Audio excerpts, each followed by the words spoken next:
Eu sou humano e, portanto, nada do que é humano me é estranho. Assim falava o poeta e dramaturgo romano Terêncio, e assim falo eu, Flávio Ricardo Vassoler, escritor, professor, youtuber e nômade, fiel como os pássaros migratórios. E hoje, em mais uma resenha de filme aqui do meu canal do YouTube, Flávio Ricardo Vassoler, eu trago para vocês uma discussão a respeito da película Raskolnikov, que contou com a direção do alemão Robert Wiene. Essa película se baseia no romance Prestuplenie e Nakazanie, Crime e Castigo, do grande mestre russo Fyodor Mikhailovich Dostoiévski, cujo bicentenário de nascimento é celebrado neste mês de novembro de 2021. Como vocês sabem, toda a programação desse meu canal do YouTube é dedicada a Dostoiévski nesse mês de celebração mundial de seu bicentenário de nascimento. Na semana passada, na resenha última aqui do meu canal do YouTube, nós falamos sobre o filme O Idiota, baseado no romance homônimo de Dostoiévski, que contou com a direção do mestre japonês Akira Kurosawa. Bom, nessa semana a gente vai falar sobre Raskolnikov, ou Crime e Castigo, porque o filme do diretor alemão Robert Wiene tem esses dois nomes, Raskolnikov, ou Crime e Castigo. E é importante dizer que tanto a película do Kurosawa quanto o filme do Robert Wiene se baseiam para e passo, seguindo aspectos da trama mesma das obras de Dostoiévski. Em Crime e Castigo, como em O Idiota, nesses dois filmes, nessas duas adaptações de obras dostoiévskianas para o cinema, nós temos ali a extração de momentos fundamentais da trama e a utilização do quê? Do intertexto de algumas telas para que aspectos da trama sejam explicados. O filme do Robert Wiene, de há um século, portanto do início do século XX, faz parte daquela vaga, daquela onda vanguardista do continente europeu. É um filme expressionista, é um filme sem voz, sem som, e nós temos ali a sequência de cenas, e essa sequência vai sendo interpolada justamente com alguns textos que nos explicam, ou que procuram nos explicar, o contexto de pauperização do jovem estudante, ou ex-estudante, ou intelectual Radion Romanovich Raskolnikov. E aí o interessante, pessoal, é dizer o seguinte: o sobrenome Raskolnikov em russo é formado a partir do substantivo cisão, Raskol. E esse termo Raskolnikov, ele remete à seita, digamos, ao grupo daqueles que haviam rompido com a Igreja Ortodoxa Russa, com a Igreja Cristã Ortodoxa, seguindo seu próprio caminho. Essa cisão de Raskolnikov, muito discutida pela fortuna crítica de Crime e Castigo, de Dostoiévski, seria uma cisão entre aquele que não mais acredita em Deus, entre aquele que concebe a morte de Deus, a morte histórica de Deus, questionado pelas descobertas anticriacionistas de Charles Darwin, naturalista inglês Charles Darwin, no século XIX, questionado, posto em exílio, pela retomada da pujança do poder econômico-social por parte do ser humano, da sociedade, na explosão antropocêntrica da Revolução Industrial. Será que Raskolnikov, nesse sentido, está querendo sentar-se no trono vago de Deus, trono tornado vago pela modernidade? Raskolnikov ali tem uma pobreza excruciante, e o diretor Robert Wiene vai interpretar que o projeto Raskolnikoviano, o projeto nihilista, um projeto de questionamento radical da realidade, dos seus parâmetros éticos, se baseia então na sua penúria. E de fato, quando nós lemos o romance, é interessante pensar que Dostoiévski nos faz partir de uma situação de suma agrura social. A questão é que Raskolnikov quer saber se pode cruzar a fronteira do não matarás. Uma vez que a época está revogando o não matarás, está matando o não matarás, conseguiria Raskolnikov cruzar essa fronteira, aspergir sangue alheio, o horror do crime, para soerguer o fardo do castigo? E aí o que é interessante, pessoal? É sempre interessante quando nós estabelecemos um diálogo intersemiótico, interartístico, entre diferentes linguagens de expressão artística, como literatura e cinema, pensar sobre os recursos precípios que cada arte tem para exprimir a centralidade de suas questões, de seu vir a ser. No romance de Dostoiévski, o narrador é em terceira pessoa, mas uma terceira pessoa bastante oscilante. Ou seja, nós temos sim um narrador mais distanciado a princípio, que conta sobre Raskolnikov, que conta sobre, digamos, o sótão com o quartinho ali de teto abaulado, onde o Raskolnikov vive ou sobrevive ou se esgueira, a situação excruciante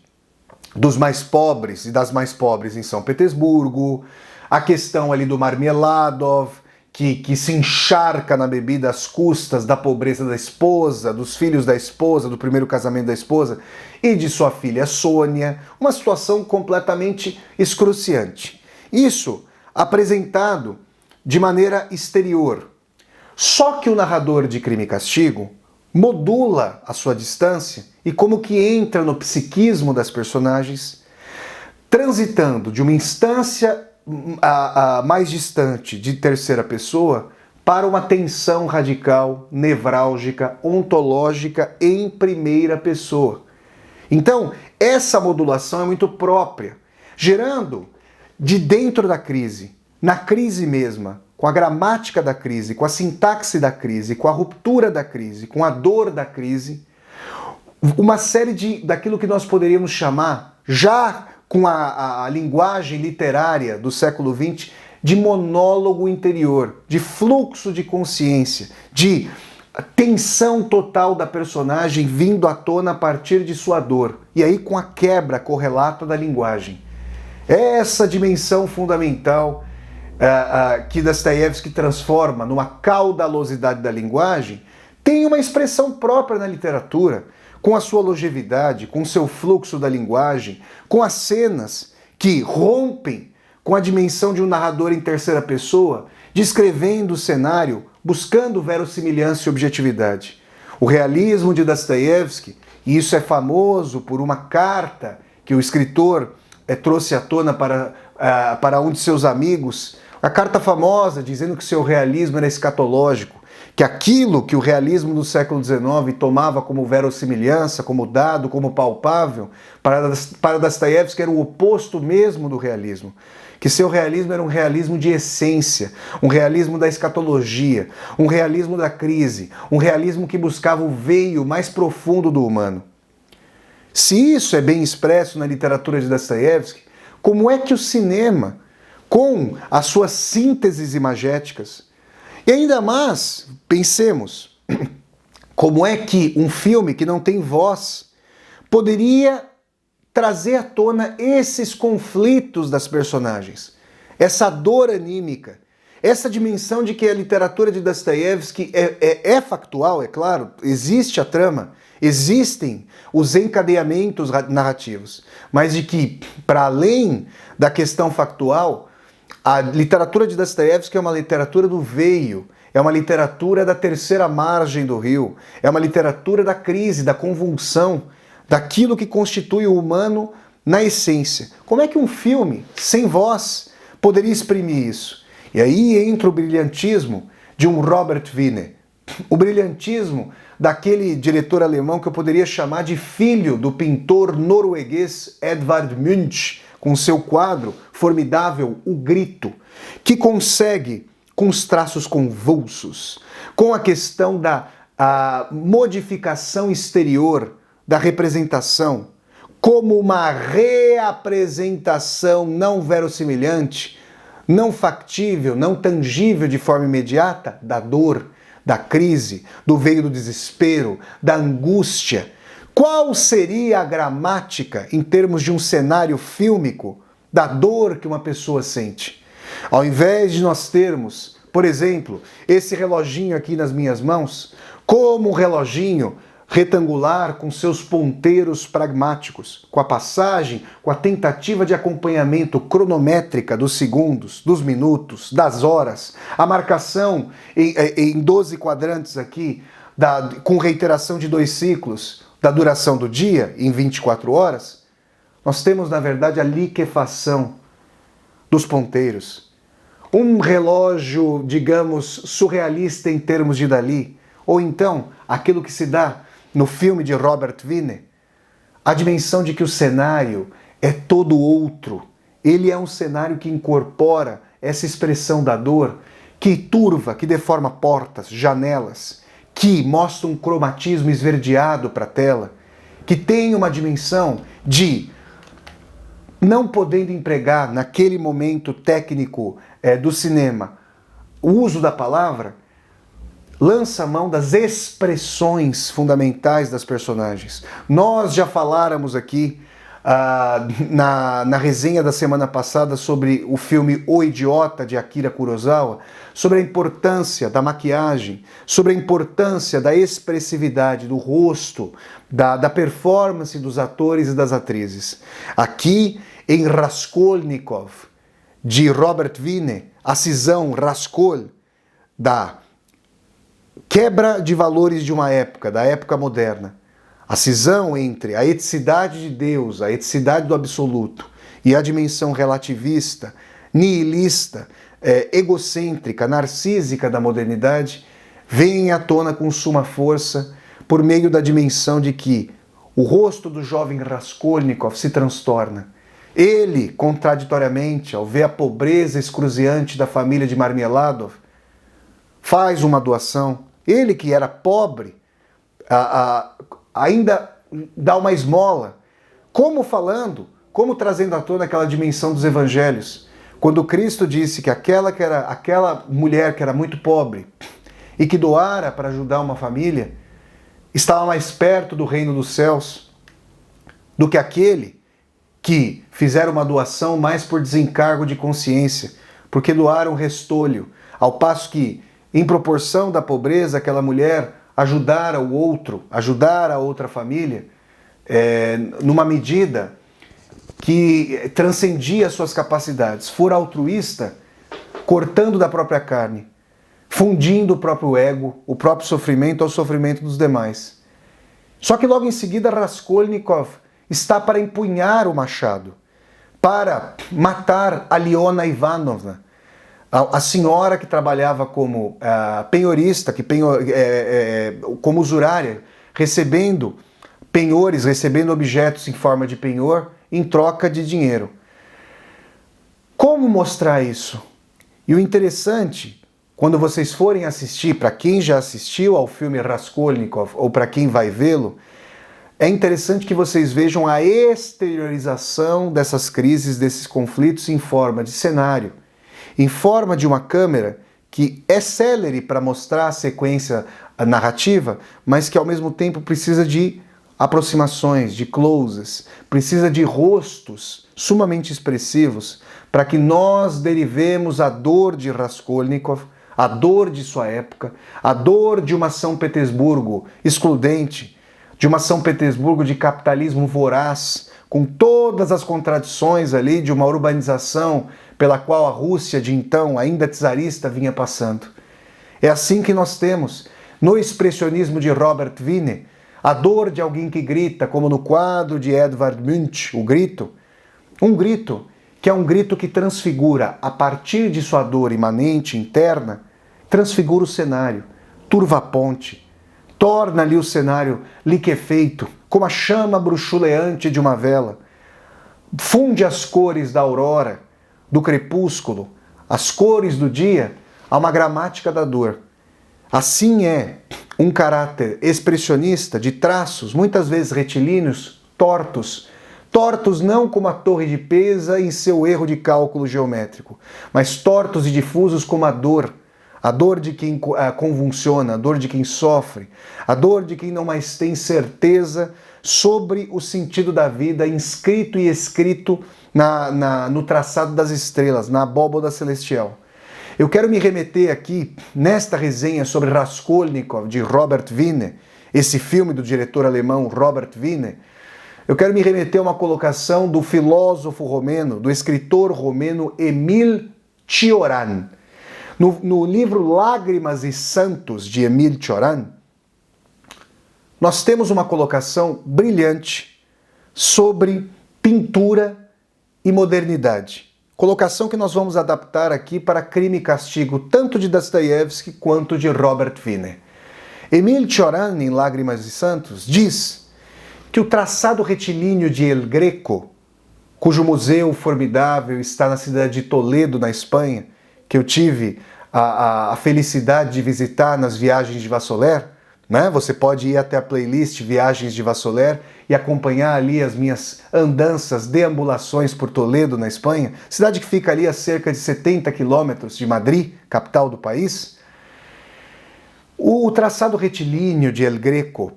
sua harmonia, para Emil Cioran,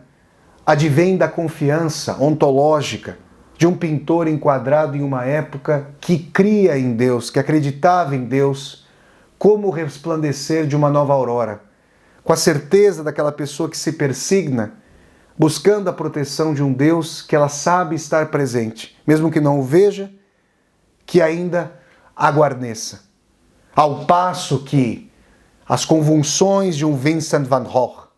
os traços agônicos, a perda de uma segurança retilínea, de uma geometria não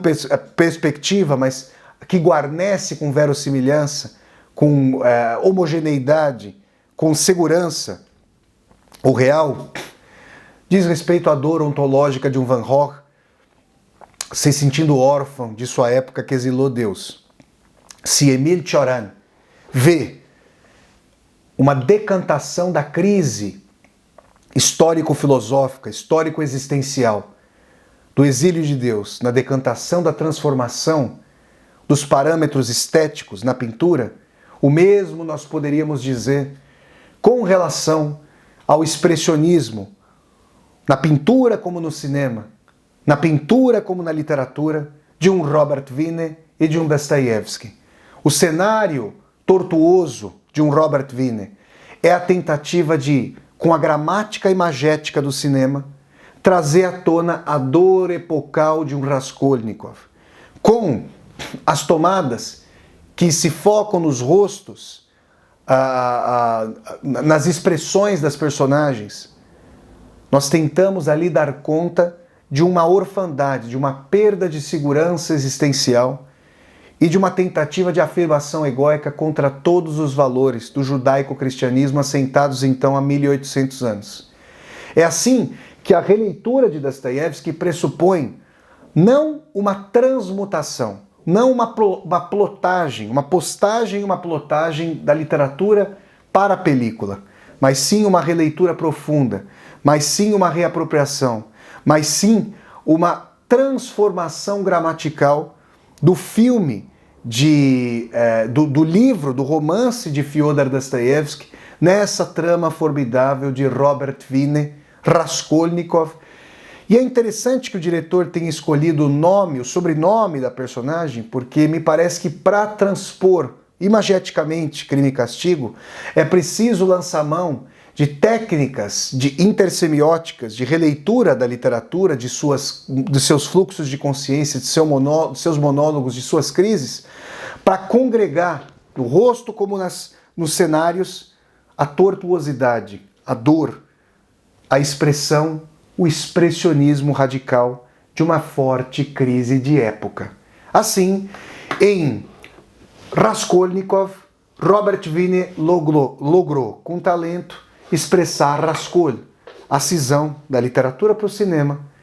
de um marco aí, de um grande romance, porta de entrada maior, não só para a literatura russa, não só para Dostoiévski, para a obra de Dostoiévski, como para a literatura russa como um todo. É assim que essa resenha pretendeu convidar a todas e a todos vocês para assistirem ao filme Raskolnikov, ou Crime e Castigo, do grande diretor alemão expressionista Robert Wiene. Se vocês gostaram de mais essa resenha de filme aqui do meu canal do YouTube, deem um like no vídeo, curtam o vídeo, disseminem esse vídeo pelas redes sociais, para que nós possamos chegar cada vez mais e mais pessoas. Se você está chegando pela primeira vez ao meu canal, seja muito bem-vinda e bem-vindo. Eu peço que você se inscreva aqui no meu canal, toque a sinetinha para poder receber as notificações e deixe aqui embaixo do vídeo o seu comentário para que nós possamos conversar. E mais, aqui embaixo desse vídeo você vai encontrar uma tecla chamada Seja Membro. Se você gosta das atividades aqui do meu canal, considere a possibilidade de, ao clicar na tecla Seja Membro, se tornar justamente um membro ou uma membro humanista aqui do meu canal para apoiar, segundo sua situação financeira, este meu projeto de universidade aberta do YouTube.